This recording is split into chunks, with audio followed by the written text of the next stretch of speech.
let's come to Olga, and if you have questions to Artyom, we can go on later on with it. So, to Olga.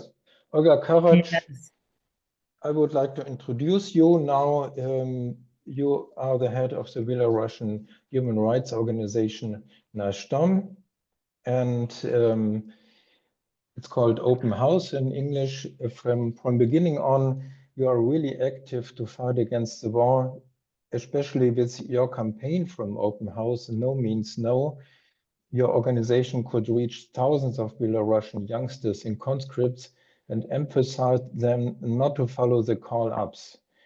I think it was a really important action against the possible participation of Belarus in the war. So I'm really happy to have you here today as a partner in the Object War campaign. And yes, Olga, it's your floor. Can I speak? Yes. I think so, yeah. Yeah. Thank you. Thank you very much for the possibility to be here and to be with my Russian and Ukrainian colleagues. And as you know, Belarus has quite a strange position in the war. We call it hybrid participation in the war because on one hand, officially, we are not participated, but of course, in many ways, we are participated. And when we started our campaign, No Means No, which Rudy already mentioned, the main idea was how to prevent the participation of the Belarusian army in the war in Ukraine, because unfortunately still we have a lot of preparation of the Belarusian army in such kind of participation. And today I don't repeat many, how to say, famous things which I thought before. I just want to make such kind of update and fresh news from last situation. What is happens with the Belarusian conscientious objectors and deserters now?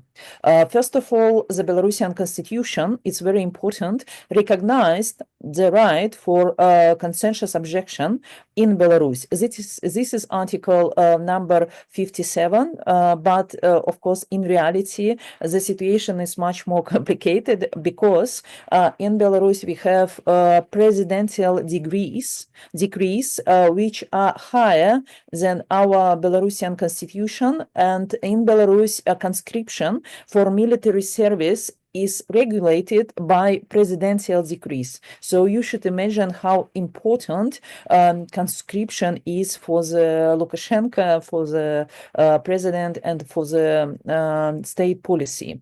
If we speak about unhappy Belarusian men and boys, of course, the militarization in Belarus is started for them since 6 years old, because now we have new trend when different military units have such kind of adoption or mentorship for kindergartens in Belarus, and even children receive military uniforms from the military personnel, and a lot of possibilities to take part in military clubs, to learn how to shoot, how to use military equipment, etc., etc.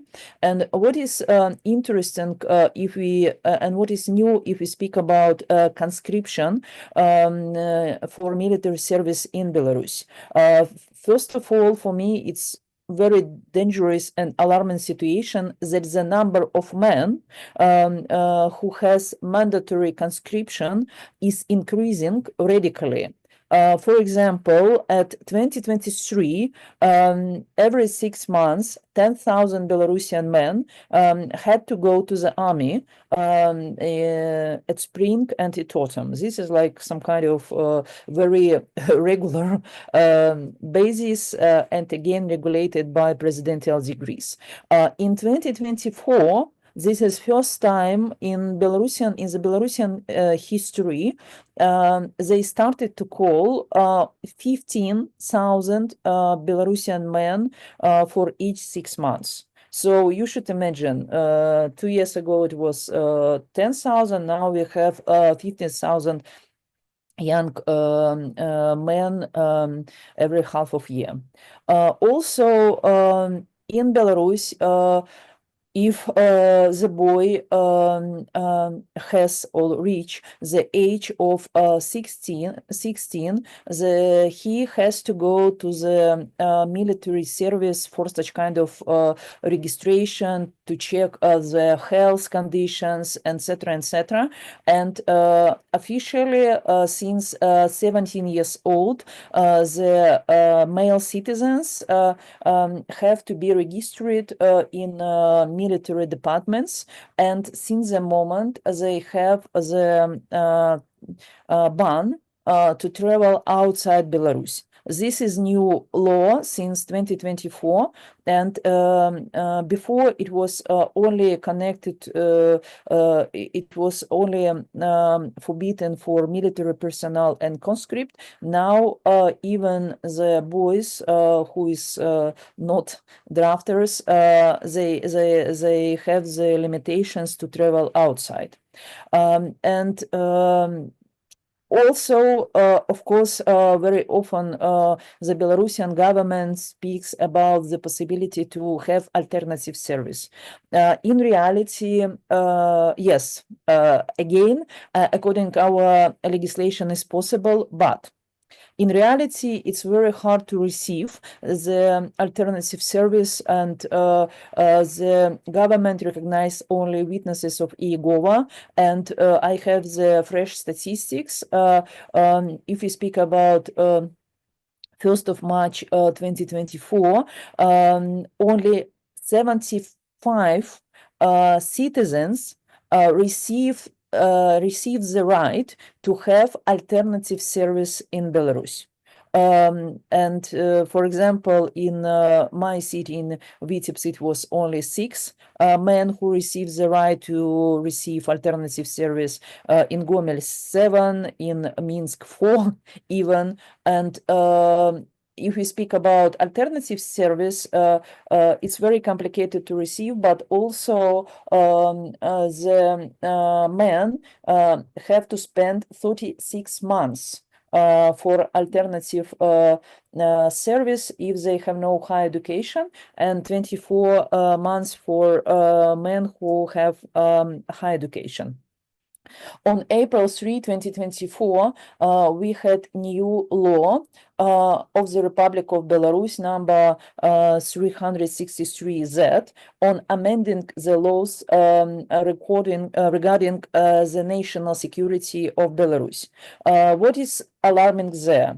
First of all, military obligations can be summoned to the military commissariats and regional KGB. KGB, this is some kind of secret political police. This is very connected to Soviet KGB, and still we have this kind of service.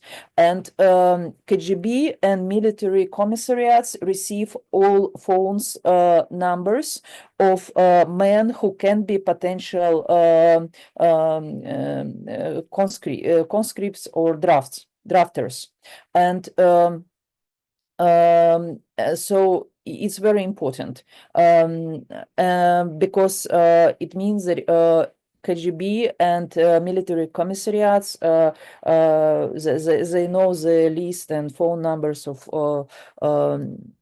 almost all men in Belarus. Also, we have a new law, medical examination of men who is subject to conscription now will be conducted only by the military medical commission. In Belarus, we have the joke even about such kind of military medical commissions that we have only the doctors who believe that you are absolutely healthy. This is the doctors who is working in the military medical commissions. So this is very specific type of doctors, and this is not the usual doctors who receive. You have the right, don't go to the army by your health condition. So it means that now it's almost impossible to receive the right to be conscientious objector or don't go to the army by the health conditions, because the law is changed. And also, what is important, the list of grounds for deferment from military service by mobilization is being revised. So male citizens who is responsible for 3 children under 18 years old or of age, in the case of their wife being pregnant for at least 22 weeks, they receive the right, don't go to the army. But you should imagine this is absurd. If you speak about a young man who is 18 years old, how they can get the 3 children under 18 years of age, and in case of the wife being pregnant, it's impossible, you know. And so they leave only the reasons which theoretically, men cannot use. Also,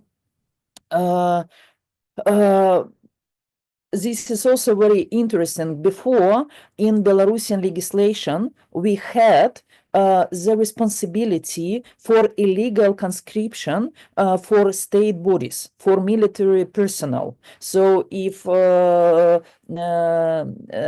they organize the pressure for illegal conscription or do something, you know, to push men to go to the army, it was administrative and even criminal responsibility. Now they remove the article from the Belarusian legislation. And also, of course, they start to have the article for responsibility if they help men being conscientious objectors and to avoid the participation in the army. So this is very interesting that this is opposite.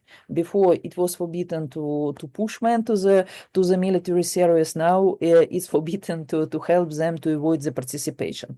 Of course, also administrative responsibility in the field of conscription and military registration is strengthened.